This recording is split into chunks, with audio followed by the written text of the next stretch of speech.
नमस्कार. मुलुक महाराष्ट्रमध्ये मी विशाल पाटील आपल्या सगळ्यांचं स्वागत करतो. आज संपूर्ण दिवसभरात घडलेल्या आतापर्यंतच्या प्रत्येक क्षेत्रातल्या महत्त्वाच्या घडामोडींचा आढावा मुलुक महाराष्ट्राच्या माध्यमातून आपण घेणार आहोत. मात्र मुलुक महाराष्ट्राच्या अगदी सुरुवातीला आज दिवसभरात घडलेल्या आतापर्यंतच्या अतिशय 5 महत्त्वाच्या बातम्या ज्यांची चर्चा आज दिवसभर राहिली आणि या प्राईम टाइमला सुद्धा होताना दिसते. मुलुक महाराष्ट्रामध्ये सगळ्यात पहिली आणि महत्त्वाची बातमी आपण पाहणार आहोत ते म्हणजे पवारांचं मिशन ठाणे. शरद पवारांनी सध्या काय केलं तर राज्याचा दौरा ते लवकरात लवकर करणार आहेत आणि राज्याच्या दौऱ्याची सुरुवात ते एकनाथ शिंदे यांचा बाले किल्ला मानल्या जाणाऱ्या ठाण्यापासून करणार आहेत आणि त्यामुळे पवारांचं मिशन ठाणे आज दिवसभर चर्चेची राहिलेली पहिली आणि महत्त्वाची बातमी. त्यानंतर वळूया दुसऱ्या महत्त्वाच्या बातमीकडे. दुसरी महत्त्वाची बातमी ठरली ती म्हणजे पंकजांना राष्ट्रवादीची ऑफर तर मिळालेली नाहीये ना, कारण अमोल मिटकरींनी तशा प्रकारचं वक्तव्य केलेलं आहे. त्यांनी लवकरात लवकर पंकजा मुंडे यांनी निर्णय घ्यावा आणि राष्ट्रवादीची दारं त्यासाठी खुलीत लवकर निर्णय घ्यावा, उपरती व्हावी असं मिटकरी म्हणाले आहेत. त्यामुळे पंकजांना थेटपणे राष्ट्रवादीची ही ऑफर तर नाही ना, कारण त्यांच्या या वक्तव्यानंतर सुप्रिया सुळे यांनी देखील मिटकरींच्या वक्तव्याला आपला पाठिंबा दर्शवलेला होता. त्यानंतर पुढची आणि महत्त्वाची तिसरी बातमी ती म्हणजे गोगावलेंचं भाकीत. गोगावलेंनी यावेळेला भाकीत केलेला आहे ते म्हणजे शिंदे गटाकडून बोलत असताना दुसरीकडे येणारा दसरा मेळावा असू दे किंवा ज्या प्रकारे संपूर्णपणे शिंदे गट आणि उद्धव गट एकमेकांसमोर उभे ठाकलेले आहेत याचा न्याय निवाडा होण्यासाठी साधारण 5 वर्षांचा कालावधी लागेल असं त्यांचं म्हणणं आहे. त्यानंतरची पुढची आणि महत्त्वाची बातमी ती म्हणजे अभिजित भाजपच्या वाटेवरती आहेत का, कारण अभिजित पाटील जे आहेत ते या वाटेवरती असल्याची चर्चा एका बाजूला सुरू आहे. मात्र त्यानंतर या क्षणाला थेटपणे आपण लालबागच्या राजाचं दर्शन घेण्यासाठी जातोय. लालबागच्या राजाचं यंदा मुखदर्शन आणि त्या ठिकाणी कशा प्रकारची सजावट करण्यात आलेली आहे त्याची थेट दृश्य आपण मुलुक महाराष्ट्राच्या माध्यमातून न्यूज 18 लोकमतवर या क्षणाला थेटपणे पाहतोय. यावेळेला पडदा जरी बंद असला या पडद्यामागं आड असलेलं या राजाचं देखणं रूप सगळ्यात आधी केवळ आणि केवळ न्यूज 18 लोकमतवरती आपण या क्षणाला पाहणार आहोतच. लालबागच्या राजाची पहिली झलक न्यूज 18 लोकमतवर थेटपणे तिथल्या मंडपातून. गेल्या 2 वर्षांपासून आपण पाहतोय काउंटडाऊनला सुरुवात झालेली आहे. कोरोनाचं संकट गेल्यानंतर पहिल्यांदाच गणेशोत्सव अशा प्रकारे साजरा होतोय आणि अखेर अगदी काही क्षणामध्ये लालबागच्या राजाची पहिली झलक न्यूज 18 लोकमतवर आपण या क्षणाला पाहतोय आणि पडदा हलायला सुरुवात झालेली आहे आणि बाप्पाचं देखणं रूप न्यूज 18 लोकमतच्या प्रेक्षक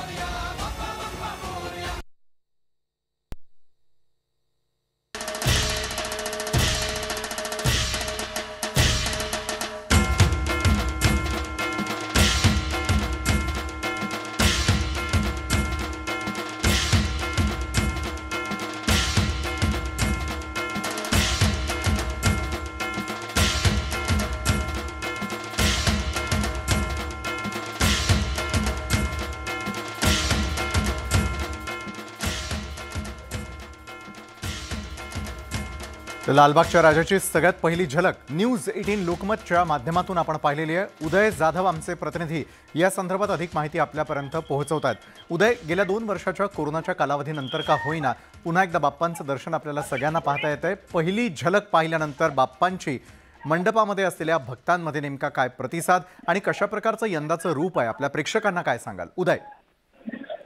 सर्व गणेश भक्तांचं आराध्य दैवत बनलेल्या लालबागच्या राजाचं पहिलं दर्शन होत आहे. लालबागचा राजा सार्वजनिक गणेशोत्सव मंडळाने गणेशोत्सवापूर्वी काही दिवस अगोदर फोटो सेशन आयोजित केलेलं आहे. त्यानंतर लालबागच्या राजाचं पहिलं दर्शन जे आहे ते आपण न्यूज 18 लोकमतच्या प्रेक्षकांना आपण थेट लाईव्ह दाखवता आपण समोर पाहत असाल. लालबागचा राजा यंदाचा अयोध्येतील प्रभू श्रीरामाच्या मंदिराचं दरबार जो आहे तो इथे साकारण्यात आलेला आहे आणि आपण समोर पाहत असाल लालबागच्या राजाची तीच वात्सल्यपूर्ण मूर्ती जी आहे ती आता आपल्याला ते पाहायला मिळते आहे. 1 वर्ष कोविड संसर्गामुळे लालबागच्या राजाचा गणेशोत्सव आहे तो मर्यादित स्वरूपामध्ये साजरा करण्याचा भाविकांना थेट येण्यास मनाई होते. मात्र यंदा सर्व निर्बंध हटवल्यानंतर आता लालबागच्या राजाचं थेट दर्शन जे आहे चरण स्पर्श जे आहे ते भाविकांना घेता येणार आहे. भाविकांमध्ये गणेश भक्तांमध्ये मोठा उत्साह आहे. यंदाचा गणेशोत्सव मोठ्या जल्लोषात धूमधडाक्यात साजरा केला जाणार आहे आणि या उत्सवाची सुरुवात लालबागच्या राजाच्या या प्रथम दर्शनाने होते आहे. आपण इथे नक्कीच पहिलं दर्शन आपण आपल्या प्रेक्षकांना न्यूज 18 लोकमतच्या माध्यमातून दाखवलेलं आहे आणि तिथल्या संपूर्ण जी रास यावर्षी करण्यात आलेली त्याचा आपण संपूर्ण माहिती दिली त्यासाठी धन्यवाद उदय आपण दिलेली आहे सविस्तर माहितीसाठी. तर भक्तगणांना ज्याची प्रतीक्षा होती त्या बाप्पाचं दर्शन तर अखेर झालेलं आहे आणि त्यानंतर राज्यातील इतर महत्त्वाच्या बातम्यांकडे देखील आपण वळणार आहोत। तर सुरुवातीलाच बातमी आहे शिवसेनेच्या गोटातून, कारण शिवसेनेचा असलेला दसरा मेळावा यावरून पुन्हा एकदा आता उद्धव गट आणि शिंदे गट आमने सामने आल्याचं चित्र आपल्याला पाहायला मिळत आहे। कारण शिवसेनेतून दसऱ्यानिमित्त दादरच्या शिवाजी पार्क मैदानात होणाऱ्या शिवसेनेच्या मेळाव्याला मोठ्या संख्येने शिवसैनिक गर्दी करत असतात। यंदाही 5 ऑक्टोबरला दसऱ्यानिमित्त शिवसेनेचा दसरा मेळावा होणार आहे, पण या मेळाव्यावरून सध्या उद्धव ठाकरे गट आणि एकनाथ शिंदे गटात जोरदार रस्सीखेच सुरू आहे। दरम्यान मेळाव्याला परवानगीसाठी शिवसेनेनं मुंबई महापालिकेकडे 2दा अर्ज दाखल केलाय, मात्र शिवसेनेच्या दसरा मेळाव्याबाबतचा निर्णय पालिकेनं होल्डवरती ठेवलेला आहे। गणेशोत्सव आटोपल्यानंतरच मेळाव्याबाबत निर्णय घेऊ असं स्पष्टीकरण महापालिका सहाय्यक आयुक्तांनी दिलेलं आहे। सध्या सर्व स्टाफ गणेशोत्सवाकरिता आवश्यक प्रशासनिक बाबी आणि तयारीत गुंतल्यामुळे मेळाव्याच्या परवानगीबाबत निर्णय होऊ शकत नसल्याचं BMCनं सध्या स्पष्ट केलेलं आहे। अजूनही आयुक्तांनी काल डिक्लेअर केलंय की गणपतीनंतर त्या परवानग्या दिल्या जातात आणि कायम जर आपण रेकॉर्ड चेक केला तर गणपतीनंतरच परवानग्या आलेले, त्यामुळे आपण खूप घाई करतोय आणि उगाचच एकमेकांमध्ये तेढ वाढवली जाते असं माझं वैयक्तिक मेळावा आहे। उद्धवजी बाळासाहेब ठाकरे यांनी गेली 10, 12, 15 वर्ष जे मेळावा तिथे होणार आहे, त्यामुळे उगाचच प्रत्येक शब्दाचा किस पाडून तेढ वाढूया नको, मेळावा होणार। शिवसेनेमध्ये पडलेल्या फुटीनंतर म्हणजे एका बाजूला उद्धव गट आणि दुसरीकडे असलेला शिंदे गट यामध्ये प्रत्येक गोष्टीवरून रस्सीखेच तर सुरूच आहे। यंदा मात्र दसरा मेळाव्यावरून पुन्हा एकदा त्यांच्यामध्ये रस्सीखेच सुरू झाल्याचं पाहायला मिळत आहे। त्यातही आता BMCनं कुठल्याही प्रकारची परवानगी दिलेली नाहीये, त्यामुळे हा तिढा आणखी वाढण्याची शक्यता आहे। मात्र दुसरीकडे उद्धव ठाकरे यंदाचा दसरा मेळावा आपणच घेणार असल्यावरती देखील ठाम असल्याचं आपल्याला पाहायला मिळतंय। त्यामुळे हा कलगीतुरा येत्या काळामध्ये आणखी मोठा होणार यात कुठलीही शंका नाही। पाहूयात याच संदर्भातला आमचा हा रिपोर्ट। शिवसेनेचा दसरा मेळावा संकटात, 2 पत्र पाठवूनही अद्याप परवानगी नाही। यंदाचा दसरा मेळावा कोण आयोजित करणार? मूळ शिवसेना की शिंदे गट? राजकीय वर्तुळात उत्सुकता शिगेला। दरवर्षीप्रमाणे यंदाही शिवाजी पार्कवर दसरा मेळावा घेण्यासाठी शिवसेनेनं मुंबई महापालिकेकडे परवानगी मागितली आहे। मात्र शिवसेनेमध्ये 2 गट पडल्यामुळे दसरा मेळावा कोण घेणार याबद्दल संभ्रम निर्माण झालाय। मूळ शिवसेनेकडून 2 वेळा अर्ज करून देखील अद्याप शिवतीर्थावर परवानगी मिळालेली नाही। मुंबई पालिकेनं शिवसेनेला परवानगी देण्याचा निर्णय राखून ठेवला असल्याचं समजतंय, तर मुख्यमंत्री एकनाथ शिंदेंकडून दसरा मेळावा घेण्याबाबत अद्याप काहीही चर्चा झाली नसल्याचं शिंदे गटाचे प्रवक्ते दीपक केसरकरांनी स्पष्ट केलंय। दसरा मेळावा घ्यावा की घेऊ नये याबाबत कुठलीही चर्चा ही आदरणीय शिंदे साहेबांनी स्वतः केलेली नाही आहे। दसरा मेळावा ही बाळासाहेबांनी सुरू केलेली परंपरा आहे। बाळासाहेबांनी सुरू केलेल्या परंपरा कायम राहिल्या पाहिजेत अशी शिंदे साहेबांची भूमिका आहे। याच्यामधून कुठलाही वाद निर्माण होता कामा नये। तर सोमवारी घेतलेल्या मातोश्रीवरील पत्रकार परिषदेत शिवसेना पक्ष प्रमुखांनी ठणकावत शिवसैनिकांनी शिवतीर्थावरती येण्याची तयारी सुरू करावी आणि दरवर्षीप्रमाणे यंदाही विचारांचं सोनं लुटण्यासाठी जमावं असा आदेशच दिलाय। अनेक विषय आहेत, त्या विषयावरती मी दसरा मेळाव्यामध्ये नक्की बोलणारच आहे। संभ्रम बिमरम कोणाचं नाहीये। नाही, तो शिवसेनेचा म्हणजे आमचाच होणार, शिवसेनेचाच होणार। संभ्रम निर्माण करणाऱ्यांनी संभ्रम निर्माण करू द्या, पण शिवसैनिकांनी महाराष्ट्राच्या कानाकोपऱ्यातून दसऱ्याला शिवतीर्थावरती येण्याची तयारी सुरू केलेली आहे। नाही, तो तांत्रिक मांत्रिक भाग काय असेल तो त्यांचं ते बघतील, पण शिवसेनेचा मेळावा हा दसऱ्याला होणार, शिवतीर्थावरतीच होणार। त्यामुळे आता शिवतीर्थावर यंदाचा दसरा मेळावा ठाकरे गट आयोजित करणार की शिंदे गट याची उत्सुकता राजकीय वर्तुळात शिगेला पोहोचली आहे। दसरा मेळावा घेण्याची अधिकृत परवानगी कुणाला मिळणार याचा वाद आता पुन्हा रंगणार असल्याचं दिसतंय। त्यामुळे राजकीय वातावरणही चांगलंच तापणार आहे। Bureau report, news 18 Lokmat. आगामी महापालिका निवडणुकांच्या तोंडावरती सत्तेचं ठाणं राखण्यावरून सध्या रणधुमाळी चांगलीच रंगताना दिसते आणि त्याची सुरुवातही आता मिशन ठाणेपासून होत असल्याचं स्पष्ट होताना दिसतंय। याचं कारण म्हणजे एकनाथ शिंदे यांचा बालेकिल्ला म्हणजे ठाणे, तर दुसरीकडे यावरती आता उद्धव ठाकरे आणि शरद पवारही सक्रिय झाल्याचं पाहायला मिळतंय। त्यामुळे आता पवारांचं मिशन ठाणे नेमकं काय आहे आणि ठाणं का महत्त्वाचं आहे याबद्दल विशेष महत्त्व सांगणारा आमचा हा स्पेशल रिपोर्ट।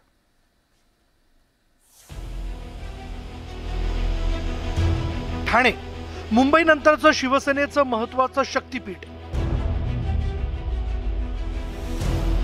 मात्र याच ठाण्यातून आता राष्ट्रवादी काँग्रेसचे अध्यक्ष शरद पवारांनी राज्यव्यापी दौऱ्याचं रणशिंग फुंकलं।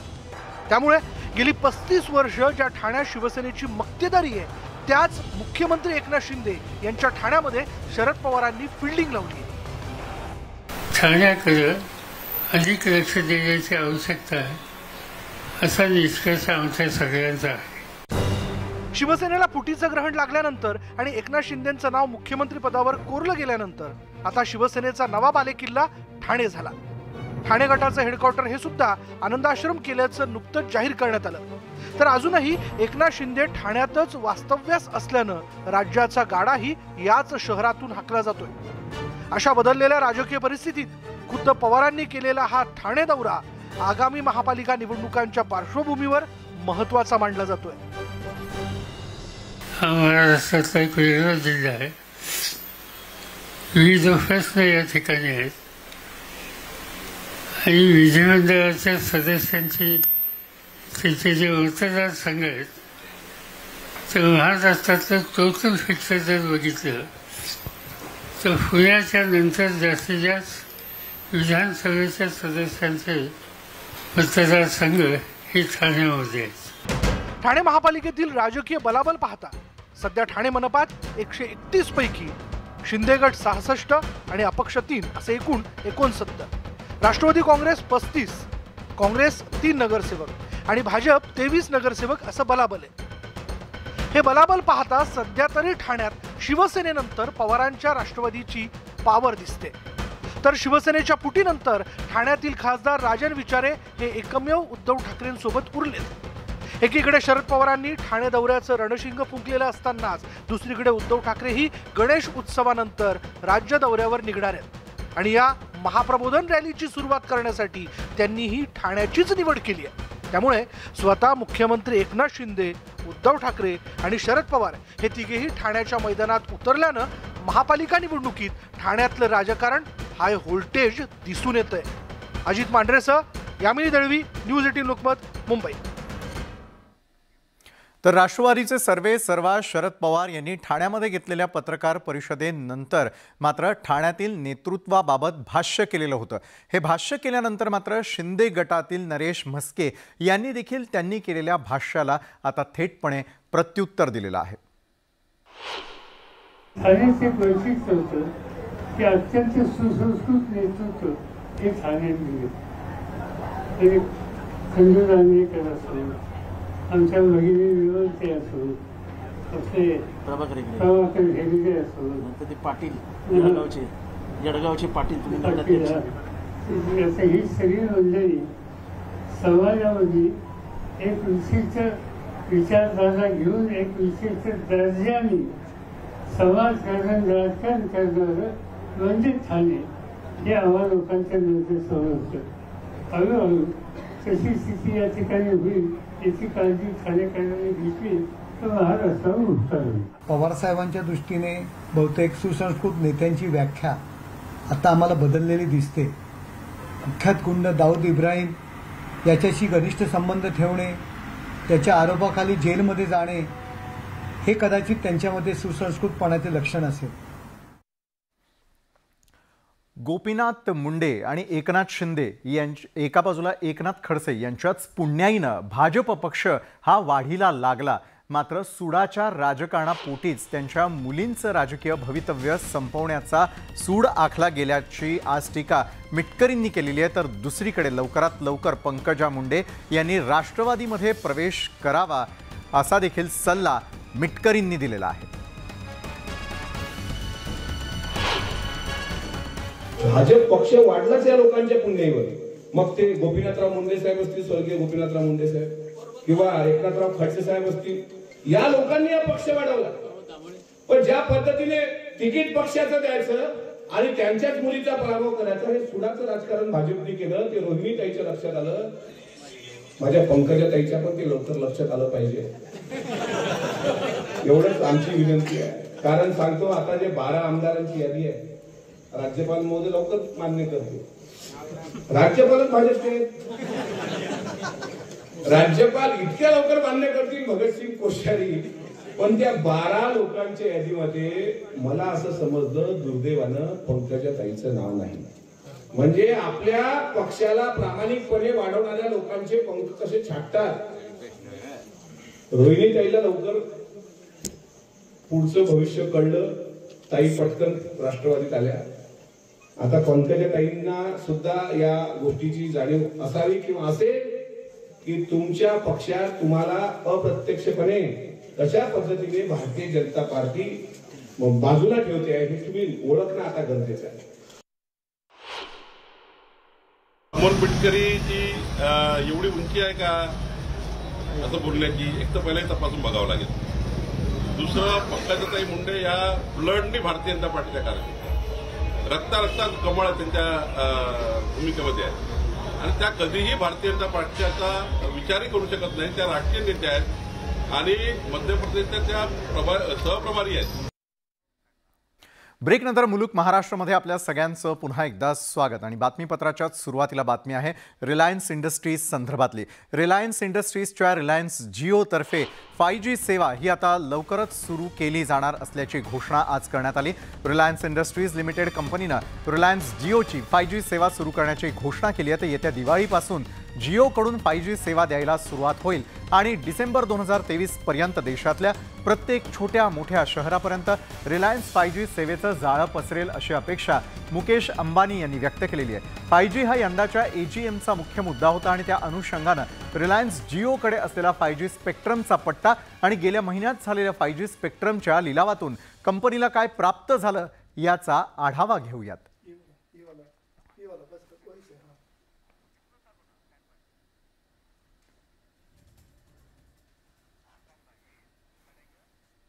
तर एकंदरीतच रिलायन्स संदर्भातली ही थेटपणे माहिती मिळाल्यानंतर काय काय कुठले कुठले मोठे निर्णय घेण्यात आलेले आहेत आणि रिलायन्सच्या 5Gचे 5 फायदे नेमके काय आहेत यावरती एक नजर टाकूया. दिवाळीपर्यंत मुंबई, दिल्ली, कोलकाता या ठिकाणी तर ते सुरू होणारच आहे.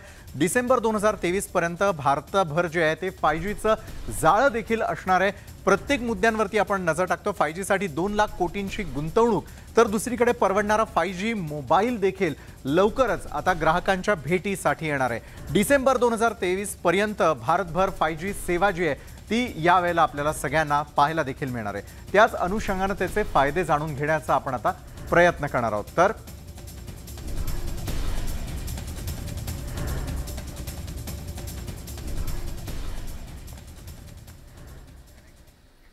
तर रिलायन्सच्या या सर्वसाधारण सभेकडे फक्त देशाचं नव्हे तर संपूर्ण जगभराचं लक्ष लागलेलं होतं आणि जगभराचं लक्ष लागलेलं असतानाच काही महत्त्वपूर्ण घोषणा देखील करण्यात आलेल्या आहेत.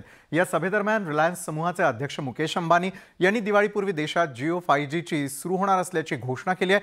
पहिल्या टप्प्यात देशातील प्रमुख महानगरांमध्ये 5G सेवा सुरू होणार आहे, तर मुंबईमध्ये दिवाळीपूर्वी जिओ 5G सेवा लॉन्च होणार आहे. यावेळी बोलताना रिलायन्स इंडस्ट्रीजचे चेअरमन मुकेश अंबानी यांनी पंतप्रधान नरेंद्र मोदींच्या दूरदृष्टीचंही कौतुक केलेलं आहे. अंबानींनी यावेळी पंतप्रधानांच्या 15 ऑगस्टच्या भाषणाची आणि पंचसूत्रीची आठवण करून देत मोदींच्या व्हिजनची स्तुती केली. दरम्यान रोजगार क्षेत्रातही रिलायन्सनं केलेल्या विक्रमाचा उल्लेख मुकेश अंबानींनी यावेळी केला. तर रिलायन्सनं सर्व प्रकारच्या व्यवसायांमध्ये 2.32 लाख नोकऱ्या दिल्यानं देशातील तरुणांना मोठ्या प्रमाणात नोकरीच्या संधी मिळाल्यानं रिलायन्स रिटेल आता भारतातील सर्वात मोठी नोकरी निर्माण करणारी कंपनी असल्याचंही अंबानी यावेळी आवर्जून म्हणाले. A visionary Prime Minister, Shri Narendra Bhai Modi ji, in his most inspiring speech on August 15th, has given us a clear roadmap to make the next 25 years the most transformational in the history of our motherland. The Panch Pran, or the 5 imperatives he has articulated, will surely make India a developed nation by 2047. He has aptly described that the next 25 years is India's Amrit Kal, the era of elixir. Today I want to announce the next leap forward that Jio is creating in digital connectivity, especially in fixed broadband, and that is Jio 5G services. Using 5G technology, we can now deliver breakthrough increases in broadband speed, network capacity, and number of connected users, while dramatically reducing latency. Jio Fiber is now the #1 FTTX service provider in India with over 7 million connected premises, a feat achieved in less than 2 years despite COVID lockdowns. But despite strong growth, India still lags behind the rest of the world significantly in fixed broadband services.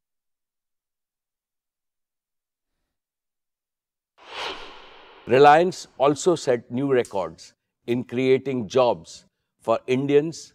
Reliance added 2.32 lakh jobs across all its businesses, with Reliance Retail becoming one of the largest employers in the country. Friends, let me start with our digital services business, Jio.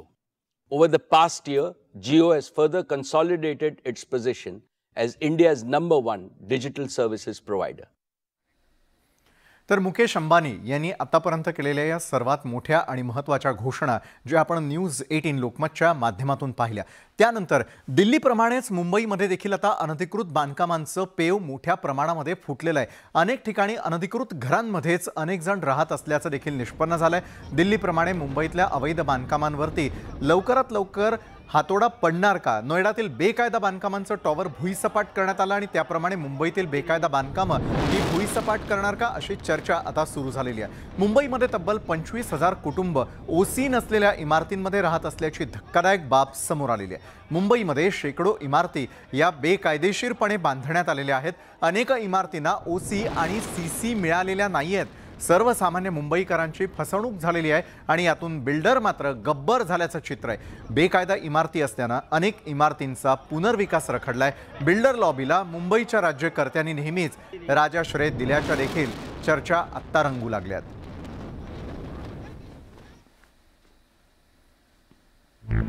मुंबईत बेकायदा बांधकामांचे tower, 25,000 रहिवासी OC नसलेल्या इमारती. नोएडात tower भुईसपाट, मुंबईत कधी?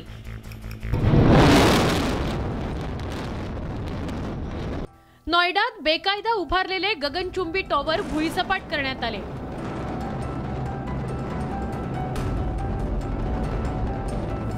पण हे 2 tower पाडून बेकायदा बांधकामं संपली का असा प्रश्न निर्माण झालाय. नोएडातल्या बेकायदा टॉवरच्या निमित्तानं मुंबईतल्या अनधिकृत बांधकामांचा प्रश्न निर्माण झालाय. जाणकारांच्या मते मुंबईत गेल्या काही वर्षात शेकडो बेकायदा इमारती उभ्या राहिल्या आहेत. अनेक इमारतींवर बेकायदा मजले चढवण्यात आलेत. जवळपास 25,000 मुंबईकर कुटुंब बेकायदा इमारतींमध्ये राहत आहेत. या संदर्भात कारवाईसाठी किरीट सोमय्या यांनी थेट मुख्यमंत्री आणि उपमुख्यमंत्र्यांकडे धाव घेतली आहे. महापालिकेचे भ्रष्ट अधिकारी, महापालिकेचे भ्रष्ट बिल्डर यांच्यावर कारवाई करा आणि 25,000हून अधिक मध्यमवर्गीय सदनिका धारक यांचा रक्षण करा अशी विनंती मी फडणवीस साहेब, शिंदे साहेबांना केली आहे. बेकायदा बांधकामांच्या निमित्तानं सोमय्यांच्या रडारवर माजी महापौर किशोरी पेडणेकर आले आहेत. पेडणेकरांवर त्यांनी पुन्हा गाळे बळकावल्याचा आरोप केलाय. किशोरी पेडणेकरांच्या विरोधात परत मी 15 दिवसापूर्वी SRA प्राधिकरणात जाऊन जे त्यांनी बेनामी गाळे कब्जात घेतले होते त्या संबंधित कारवाईची मागणी केलेली आहे. या आठवड्यात मी त्याचा परत पाठपुरावा करणार. बेकायदा बांधकामांमुळे शहर बकाल होत आहे, पण नोकरशहा आणि राजकारणी चिरीमिरीसाठी शहरांना विद्रूप करतायत. मुंबईचा बकालपणा दूर करण्यासाठी बेकायदा बांधकामांवर हातोडा पडलाच पाहिजे अशी मागणी मुंबईकरांकडून होतीये. तुषार रुपनवरसह bureau report, news 18 Lokmat Mumbai. येत्या दिवाळीपर्यंत दापोलीमधील अनिल परब यांचं साई रिसॉर्ट हे पाडलं जाणार आहे। या संदर्भातली माहिती खुद्द या विरोधात आजपर्यंत आंदोलन करत असलेले किरीट सोमय्या यांनीच दिलेली आहे। तर या संदर्भातला आराखडा आता जिल्हाधिकाऱ्यांनी देखील जाहीर केल्याची माहिती कळते। दिवाळीपर्यंत आता साई रिसॉर्टवरती कारवाई होताना आपल्याला दिसून येईल। किरीट सोमय्या यांनीच या संदर्भातली माहिती दिली आहे। तर या पाडकामा संदर्भामध्ये जिल्हाधिकाऱ्यांनी आराखडा देखील आता जाहीर केलेला आहे। अनिल परबचे बेकायदेशीर ट्विन रिसॉर्ट पाडण्याचा आराखडा रत्नागिरी जिल्हाधिकाऱ्यांनी जाहीर केला। सार्वजनिक बांधकाम विभाग या संबंधी टेक्नॉलॉजी आणि टेंडरची प्रक्रिया लवकर पूर्ण करणार आणि मला विश्वास आहे पुढच्या दीपावलीपर्यंत महाविकास आघाडी सरकारचा घोटाळ्यांचं स्मारक जमीनदोस्त झालेला असेल। सर्वोच्च न्यायालयामध्ये अजूनही सुरू असलेला एकनाथ शिंदे विरुद्ध एका बाजूला उद्धव ठाकरे या गटा संदर्भामध्ये सुरू असलेला जो सिलसिला आहे तो येत्या 4 ते 5 वर्ष निकाली लागणार नाही अशा प्रकारचं वक्तव्य शिंदे गटाचे आमदार भरत गोगावले यांनी केलेलं आहे। त्यामुळे आता नव्या वादाला पुन्हा एकदा तोंड फुटलेलं आहे आणि निशाणी जी आहे ती आता शिंदे गटालाच मिळेल असा दावा देखील धनुष्यबाणा संदर्भामध्ये गोगावलेंनी केलेला आहे। तर कोर्टामधील सुनावणीवरती तारीख पे तारीख असा प्रकार सुरू असल्यानं शिवसेनेच्या गोटात अस्वस्थता आहे आणि त्यामुळे गोगावलेंच्या वक्तव्याचे राजकीय वर्तुळात अनेक अर्थ देखील आता काढले जाऊ लागलेत।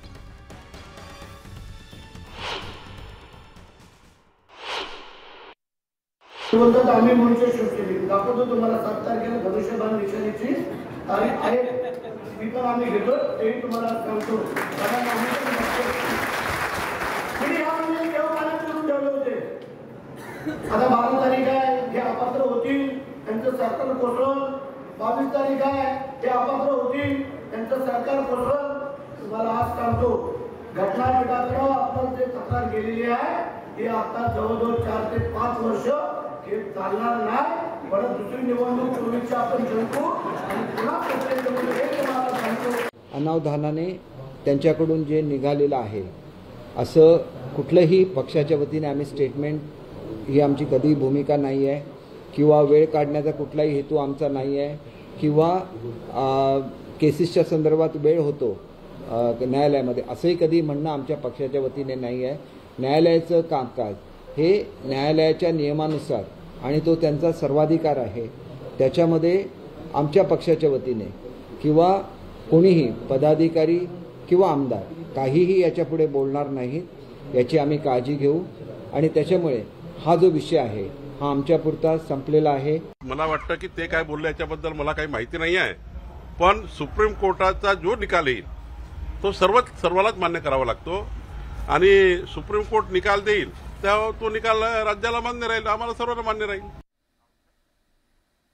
विधानसभेच्या पायऱ्यांवरती झालेल्या संघर्षानंतर मात्र शिंदे गट आणि उद्धव गट यांच्यामधून आता विस्तवही जायला घाबरू लागलेला आहे। तर दुसरीकडे मात्र याच संदर्भामध्ये टीका टिप्पणी देखील व्हायला सुरुवात झालेली आहे। तर दुसरीकडे भरत गोगावले यांनी केलेल्या धक्कादायक असलेल्या दाव्यानंतर त्यालाच आता अंबादास दानवे यांनी देखील प्रत्युत्तर दिलेलं आहे। ओके ओके ओके 50 ओके एकदम ओके आणि ज्या वेळेला आम्ही आमच्या स्टाईलने उत्तर दिलं तसं ते गडबडीत झालं।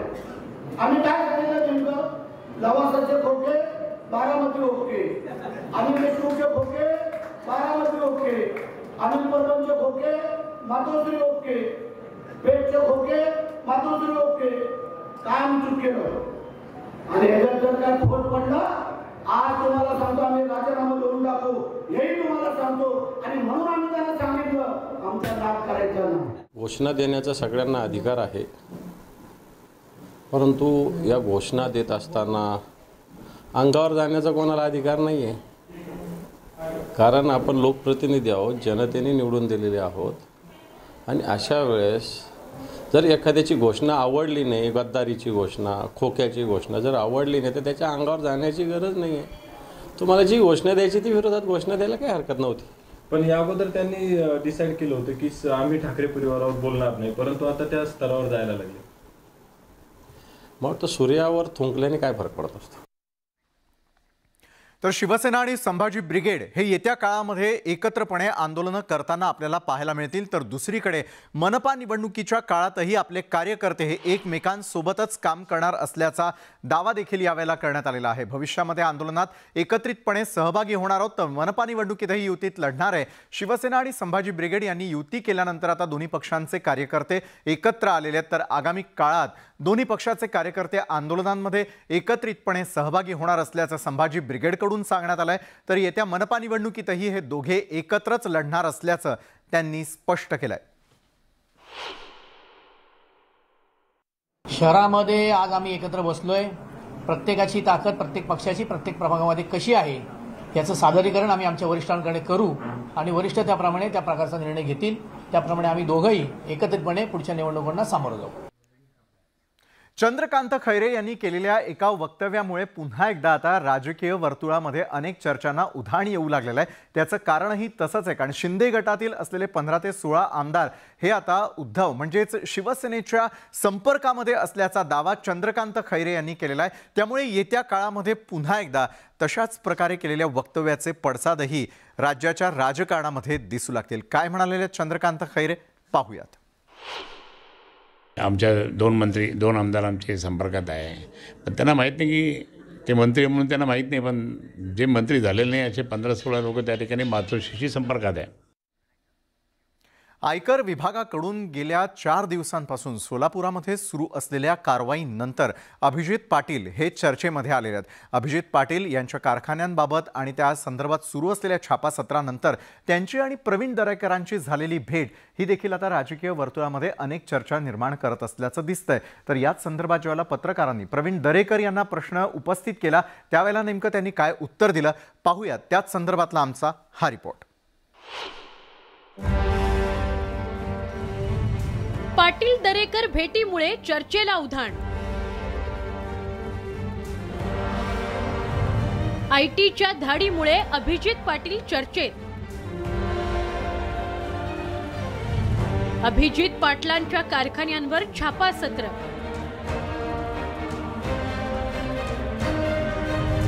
छाप्यानंतर पाटील भाजपच्या मार्गावर. भाजप नेते प्रवीण दरेकर यांनी पंढरपूरमध्ये धाराशिव साखर कारखान्याचे अध्यक्ष अभिजित पाटील यांची भेट घेतली. मात्र या भेटीवरून सोलापूर जिल्ह्यात नवी राजकीय चर्चा सुरू झाली. यामागचं कारण म्हणजे गेली 4 दिवस अभिजित पाटील यांच्याशी संबंधित असलेले कारखाने आणि इतर संस्थांवर आयकर विभागाने छापे टाकले होते. विशेष म्हणजे एकीकडे आयकर विभागाने 4 दिवस अभिजित पाटलांच्या संस्थांची झाडाझडती घेतली, तर दुसरीकडे प्रवीण दरेकरांनी अभिजित पाटलांची सदिच्छा भेट घेतली. त्यानंतर दरेकरांनी केलेल्या वक्तव्यामुळे राजकीय चर्चा सुरू झाली आहे. अभिजित पाटलाच्या पूर्ण पाठीशी आहे. याचं कारण एक उद्योजक जर पुढे येत असेल तर या ठिकाणी आम्ही जेव्हा बोलतो मराठी उद्योजक पुढे आला पाहिजे आणि जेव्हा मराठी उद्योजक आपले धंदे विस्तारतात 4-4 कारखाने यशस्वीपणे चालवत असेल तर पाठबळच दिलं पाहिजे ना. तसं अभिजित पाटीलच्या बाबतीत सुद्धा त्या यंत्रणा त्यांचा रोल करत असतात आणि त्याचे काही त्यात कर नसेल तर डर कशाला. आयकर विभागाच्या या छापासत्रामुळे अभिजित पाटील चर्चेत आले. अलीकडच्या काही वर्षात त्यांनी राज्यात 4 खासगी कारखाने विकत घेतलेत. आयकर विभागाने एकाच वेळी त्यांच्या 4ही कारखान्यावर छापा टाकला. आयकर विभागाच्या छाप्यामागे राजकीय विरोधकांचं षडयंत्र असल्याचा दावा अभिजित पाटलांनी केला होता. तसंच त्यांनी आपल्या भविष्यातील राजकीय वाटचालीविषयी सूचक वक्तव्यही केलं. योग्य वेळी त्यांनी योग्य सगळ्यांना विचार घेऊन माझ्या सोबत असणाऱ्या सर्वांना त्याचा विचार घेऊन तो योग्य निर्णय आम्ही योग्य वेळी घेऊ. आयकर विभागाने छापा कारवाईच्या पार्श्वभूमीवर प्रवीण दरेकर आणि अभिजित पाटलांच्या भेटीवरून विरोधकांनी टीकेची झोड उठवली आहे. भाजपकडून केंद्रीय तपास यंत्रणांचा गैरवापर केला जातोय असा आरोप विरोधकांकडून पुन्हा करण्यात आला. सध्या देशात काय चाललंय याची माहिती तुम्हाला मिळते तुमच्या प्रश्नातूनच. या देशात यंत्रणांचा गैरवापर चालू आहे हे आता पुन्हा एकदा सिद्ध होतंय. भ्रष्टाचाराचे आरोप झालेले नेते भाजपच्या वळचणीला गेल्यानंतर त्यांच्या विरोधातील आरोपांची धार कमी झाल्याचं पाहायला मिळतंय। त्यामुळे प्रवीण दरेकर आणि अभिजित पाटील यांच्या भेटीवरून अनेक तर्कवितर्क लावले जात आहेत। Bureau report, news 18 Lokmat. Bollywood अभिनेता रणवीर सिंग हा गेल्या कित्येक दिवसांपासून चर्चेत होता। त्यानं केलेल्या न्यूड फोटोशूटच्या कारणामुळे एका मॅगझिनसाठी त्याने आपलं न्यूड फोटोशूट केलेला होता आणि याच संदर्भातले काही फोटोज त्यानं आपल्या सोशल मीडियावरती टाकल्यानंतर मात्र न्यूड फोटोशूटमुळे तो चांगलाच चर्चेत होता। रणवीरनं एका इंग्रजी मासिकासाठी हे फोटोशूट केलेलं होतं, तर काही फोटो सोशल मीडियावरती व्हायरल देखील झाले। या फोटोशूटवरून वाद झाला होता आणि सोशल मीडियापासून ते रस्त्यापर्यंत लोकांनी रणवीरवर टीकेची झोडही उठवली। एवढंच नव्हे तर एका NGOनं चेंबूर पोलीस ठाण्यात अभिनेत्याविरोधात FIR ही दाखल केलेला होता। रणवीर सिंगची चेंबूर पोलीस स्टेशनमध्ये तब्बल 2 तास चौकशी करण्यात आली। या चौकशी दरम्यान त्याच्यावरती कायदेशीर पथकातील 2 जण हे त्याच्यासोबत सतत त्या पोलीस ठाण्यामध्ये उपस्थित होते आणि यावेळी रणवीरवरती पोलिसांनी प्रश्नांची सरबत्ती देखील केलेली आहे।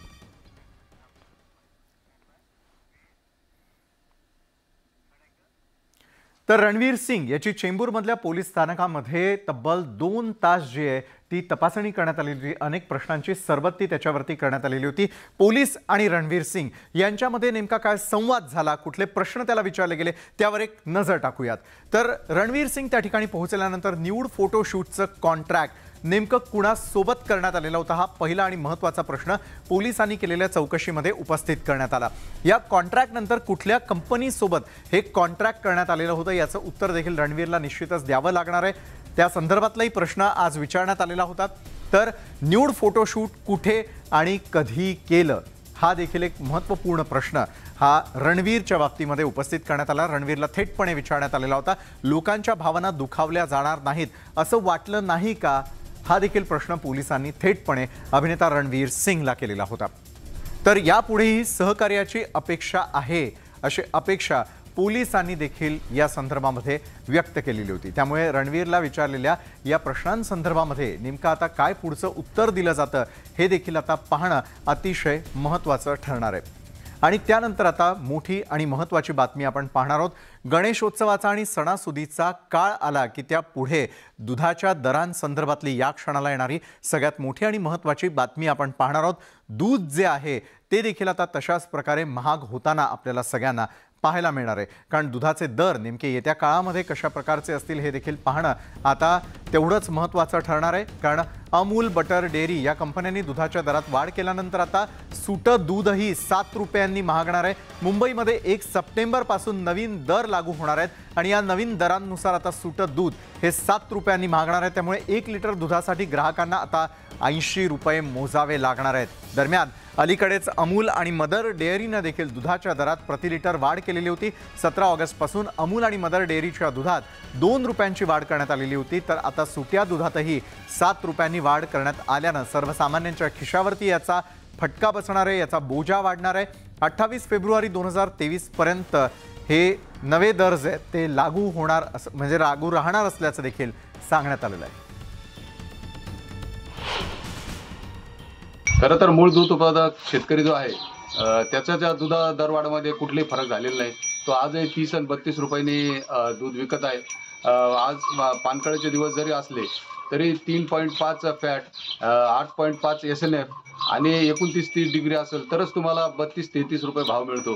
खरं तर दूध उत्पादकांची दूध दरवाढीमध्ये नेहमी हेळसांडणं होती आणि कुठंतरी आज एखादा 2 रुपयामध्ये थोडासा दूध उत्पादकांना दिलासा मिळाला असेल तर आज 30 आणि 32 रुपयांनी दूध अजिबात परवडत नाही। कारण खाद्य खूप महाग झालेले आहे। खाद्याची किंमत झालेली साधारण 2,000-2,500 रुपये 100 किलोला। घासाच्या चाऱ्याच्या खूप मोठा फरक या ठिकाणी झालेला आहे। तर मुलुक महाराष्ट्राच्या माध्यमातून संपूर्ण दिवसभरात विविध क्षेत्रात घडलेल्या अतिशय महत्त्वाच्या बातम्यांचा आढावा घेण्याचा आपण खरं तर प्रयत्न केला। तर येत्या काळातील गणेशोत्सव आहे, गणेशोत्सवाशी निगडित असलेल्या बातम्या देखील वेळोवेळी आमची सगळ्या बातमीपत्रांच्या माध्यमातून आम्ही आपल्यापर्यंत पोहोचवणार आहोतच। तर आजच्या मुलुक महाराष्ट्रामध्ये वेळ झालेली आहे इथंच थांबण्याची। मात्र ताज्या घडामोडींसाठी पाहायला विसरू नका न्यूज 18 लोकमत।